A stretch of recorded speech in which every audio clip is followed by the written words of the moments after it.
attending this live webinar of the Section 125 Cafeteria Plan Overview. My name is Tym Gilbertson. I am the Cafeteria and Welfare Benefits Manager for Alliance Benefit Group Rocky Mountain. I've been administering cafeteria plans for over 8 years now, and I've been at Alliance Benefit Group for over 2 years now. So we're going to go ahead and get started on this. If you do have any questions, please type them in the questions box there, and we'll answer those as we go along.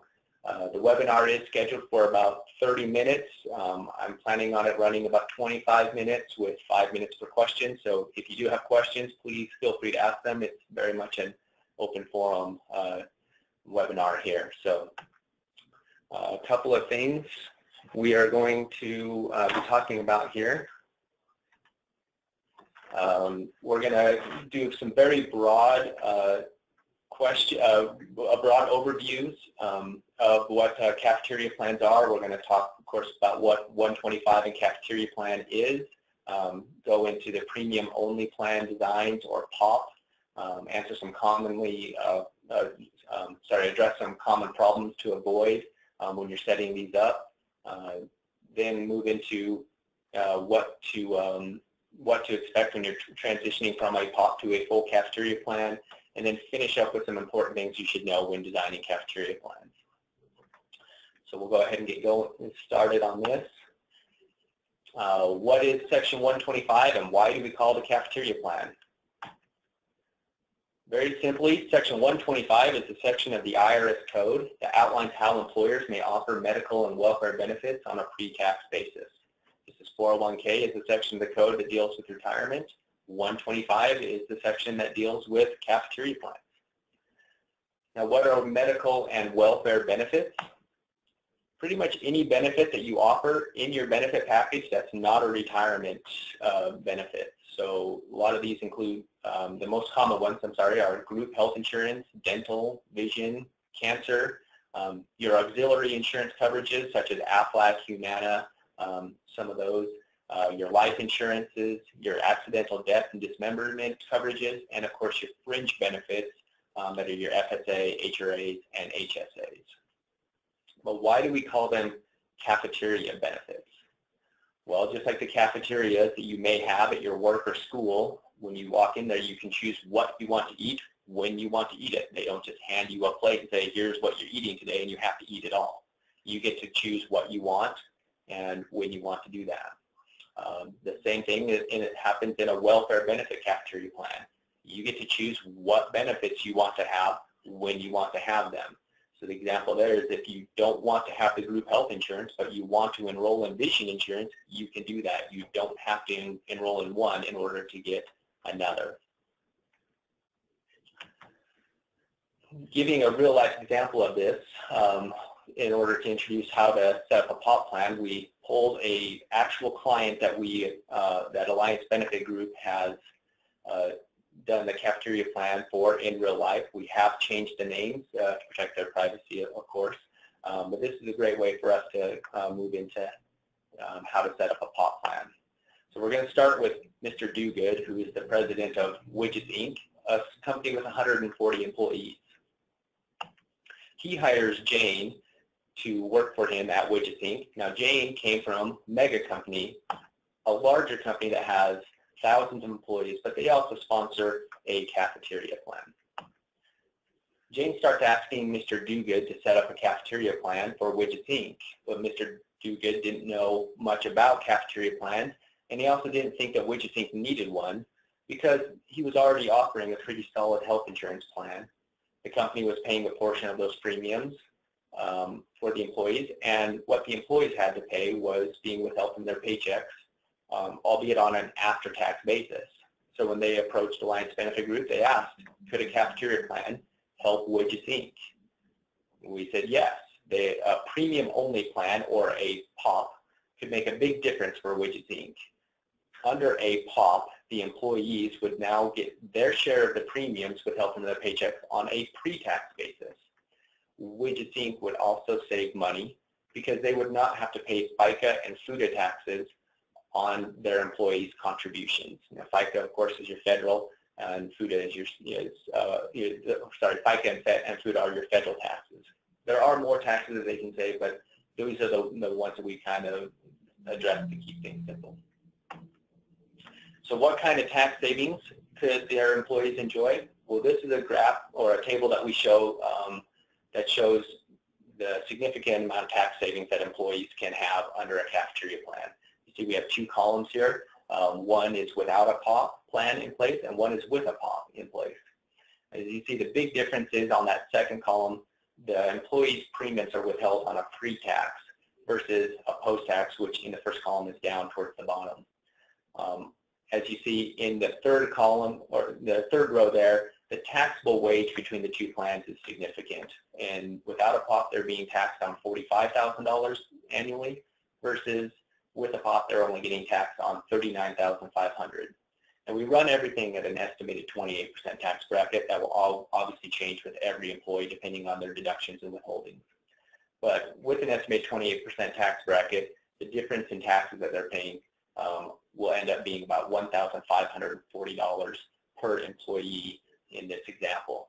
So if a company is being able to offer their employees $1,500 a year in tax savings, it's going to make them a lot more desirable company to work for. And then, of course, the employer is saving money on those as well. And if you have multiple employees, in the case of Widgets Inc., he has 140 employees, and he's saving tax on that. It's going to save the company a lot of money as well. The big question that everyone always asks us is, how do you set up a POP plan? And a lot of times they get kind of dissuaded about trying to set one up because they feel like it's a little bit too hard. In fact, it's very simple. You can break it down into 8 simple steps. And if you're already offering an insurance package on a post-tax basis, steps 4 through 8 you're already doing. All you need to worry about is steps 1, 2, and 3. The first step, you obviously just need to design your POP plan. All that entails is figuring out what benefits you want to offer. If you want to have a waiting period, such as the employee has to work 30 days before they can enroll in benefits, and then also how much the employer is going to pay versus how much the employee is going to pay. Once you have all those designed, you move on to the second step, which is always the biggest step in setting up a POP plan. You need to prepare a plan document. In order to do that, there are three common ways that people go about setting up a document. They try and do it themselves using maybe a program that they download from the internet, or just designing it themselves. That way it's going to save you the most money to get it done, but you're probably not going to have the most up-to-date and compliant document that you need to have it in place. The second way is they hire an attorney to design their plan document. And that's going to make sure that you have an up-to-date and compliant document, but attorney fees can end up costing you quite a bit of money. So most people go with the third step, which they go to a service such as a TPA or a CPA or some other company that charges them a set fee to design their plan document. They'll end up with a compliant plan document, and they'll save themselves some money by just paying these set fees. One of the documents that one of the pages in the document that you get set up is called the adoption resolution, and that's the final step that you need to worry about in getting your POP plan set up. You need to adopt the plan into place. So this means taking that adoption resolution and meeting with all of the employees or the people in the company that make the executive decisions.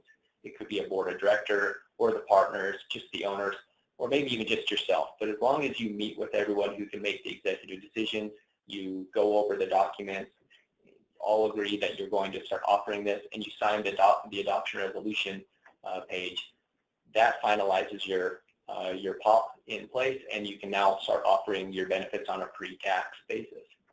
So then steps 4 through 8 is pretty much getting all that information out to the employees, letting them make their elections, getting those elections back from the employees, entering them into payroll, making sure the payroll withholdings come out on a pre-tax, and sending the premiums over to your insurance providers. Most of the time, if you have an insurance provider, in Utah we have Select Health, Aetna, Blue Cross Blue Shield, etc. They have all of the election materials as part of their offering for you, and so they take care of that. But as you can see, once you do all that, it's very simple. You have your POP plan in place, and you can start offering these on a pre-tax basis.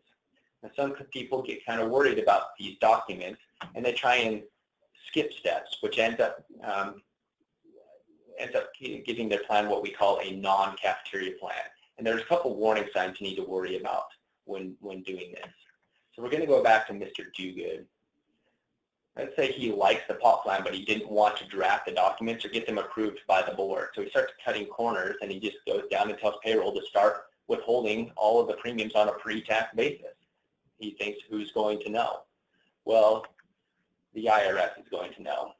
One of the things the IRS says about all cafeteria plans is they need to meet all of the requirements to Code 125, and the number one thing you need to worry about is you need to have a written document in place in order to do that. So what happens if he doesn't do this? Well, let's assume that he starts providing Jane with that pre-tax withholding without having the formal POP plan in place.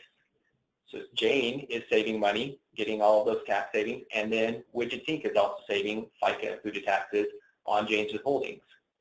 So the IRS comes in and performs an audit, and you know what they say about audits. It's not if you're going to be audited, it's when you're going to be audited. So they come in and do an audit and discover that the company does not have a POP plan in place. Well, if you remember that $1,540 that Jane saved in taxes in the table earlier, she may now have to pay taxes, penalties, and interest on that money. And if the company has more than one employee, you have a couple employees that end up having to do that, you're going to end up with a lot of employees that are very upset and can end up going the wrong way. So you want to make sure that you always get your POP document in place if you want to offer pre-tax benefits to your employees. There are a couple of other ways people go about trying to get around this. We'll discuss that here. The first one is called what we call the pay increase method. So this is Mr. Dogood has the POP in place, but he doesn't want some employees to enroll in the insurance for some reason or another. So instead he starts offering these employees a pay increase if they don't enroll in the insurance plan. That's not something that you don't want to do. You can also go the other way in what we call the pay decrease method. So instead of having a pre-tax withholding from the employee's paycheck, Mr. Dogood simply decreases their salaries by the cost of the premiums for those who sign up for the insurance. So they sign up, and he says, well, now you don't make X dollars an hour, you're going to make a lower amount. So this means that he's actually just paying his employees less instead of giving them that tax break advantage of having through the POP plan. The most common one that we always run into is what we call the only management scenario. So this often seems like it's a fairly harmless way to go about it, but it is something that you don't want to do.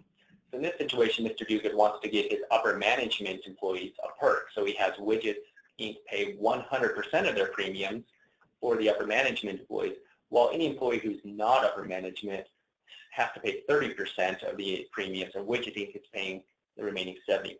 So they're just picking up a little bit more of the premiums for their management companies.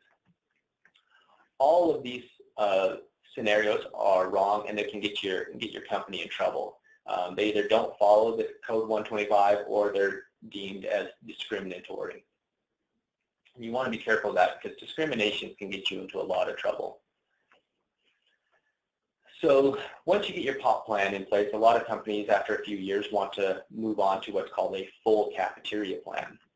So in this situation, Mr. Dogood and Widgets Inc. has had this POP plan in place, and it's been running smoothly for years. So Mr. Dogood wants to provide his employees with some more benefits, some of these fringe benefits that will kind of attract more talent to his company and, of course, save him more taxes as well. So he starts looking at the fringe benefits for his cafeteria plan, like FSAs, HRAs, and HSAs. So he starts wondering how can he start offering these and what needs to happen to his plan in order to start offering these.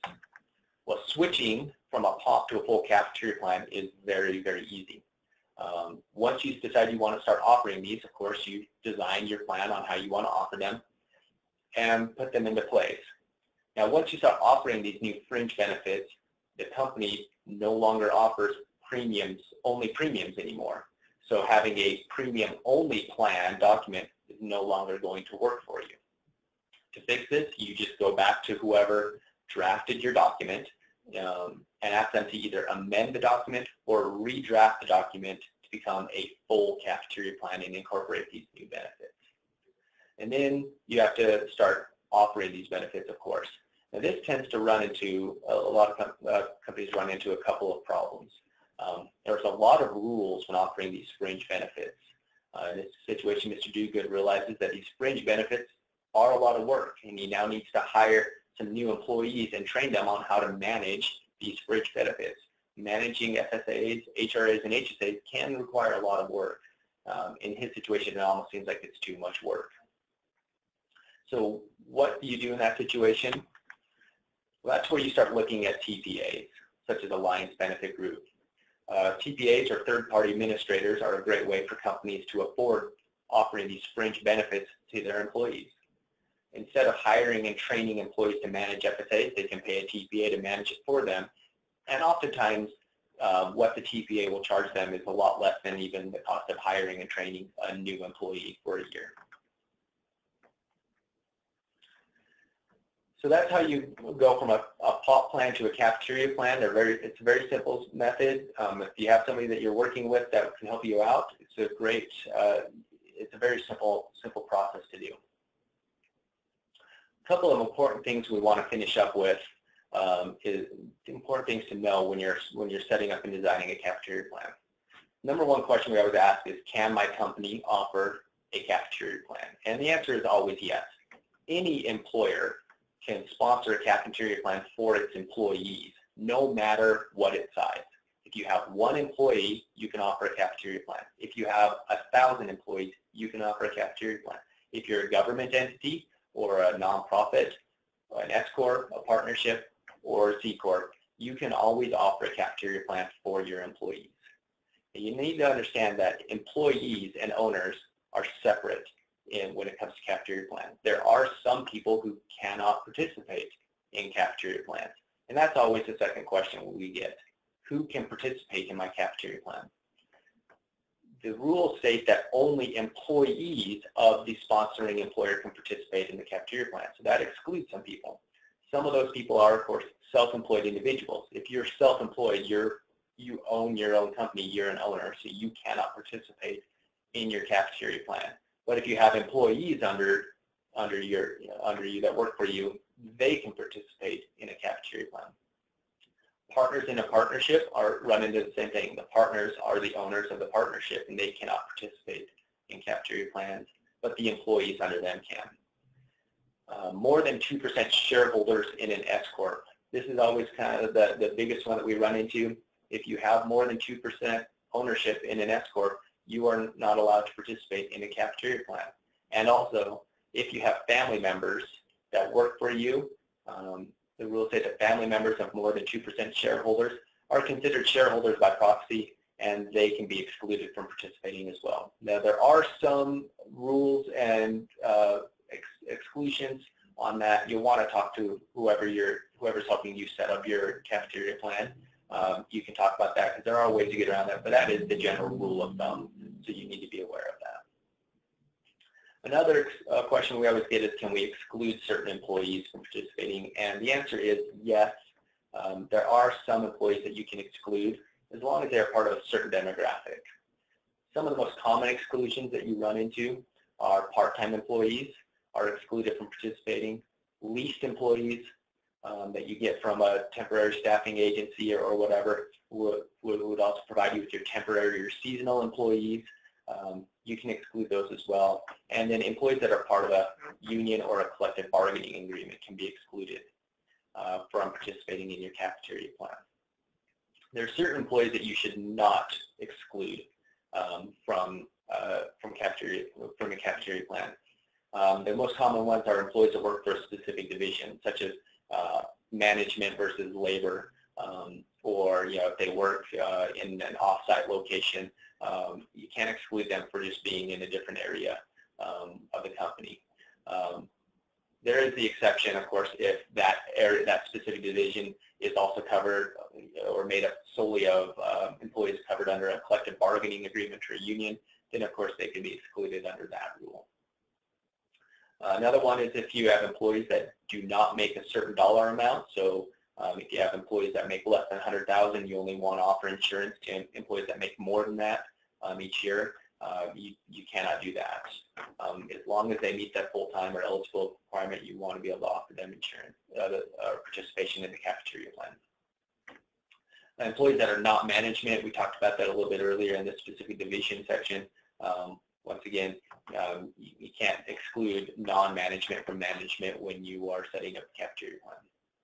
And then finally, the biggest one that we always run into is you cannot exclude employees that are of a different gender, race, religion, or sexual orientation, etc. That's always considered discrimination. And discrimination is is the number one thing that gets employers offering cafeteria plans in trouble. We go back to Mr. Duguid when he wanted to pay 100% of upper management's premiums, but only pay for 70% of everyone else's. It's considered discriminatory. IRS rules state that if you offer insurance or eligible or participation in cafeteria plan to one employee, you must offer the same insurance package to every other eligible employee in the company. Basically, you always need to understand if you need to treat all eligible employees equally, or the plan will be deemed discriminatory. And people ask us, well, who's going to know? Well, once you have a cafeteria plan in place, the plan must be tested every year for non-compliance and discrimination. Usually your TPA will do that for you, or whoever you have managing your plan document can provide that testing for you as well for a set fee. If you fail to test your plan every year and make any necessary changes that you find in your testing, you could end up in a lot of trouble when you get audited. I would say it's not if you get audited, it's when you get audited. And the last thing we want to talk about, of course, is the Affordable Care Act, or the ACA, which has been making a lot of ripples in the healthcare industry over the last few years. With the introduction of the Affordable Care Act, starting in 2016 for the 2015 plan year, if you offer a cafeteria plan and offer insurance benefits, you must provide your employees with an IRS form 1094 or 1095 B or C every year to show that they are being covered under insurance. It's part of that uniform coverage, or the requirement of the Affordable Care Act that everybody have insurance or pay a tax at the end of the year. Also, the final thing, if your company has more than 100 employees participating in the cafeteria plan, you will need to file a tax form 5500 every year. Now, this 5500 tax form is separate from your 401k 5500 tax form if you have that, if you are offering a retirement plan. And so that's going to finish up all of our topics for the day. If you have any questions, please let me know. Also, on the screen you can see my contact information. If you have any questions or want to have or need any more information, want to know more about a certain topic that we covered in this webinar, please feel free to give me a call or send me an email. We will also save this webinar on our website, www.abgrm.com, and you can go there to review it, or if you have, or you want to watch it again and get my information off of it once more. Appreciate everyone's time, and thank you for coming.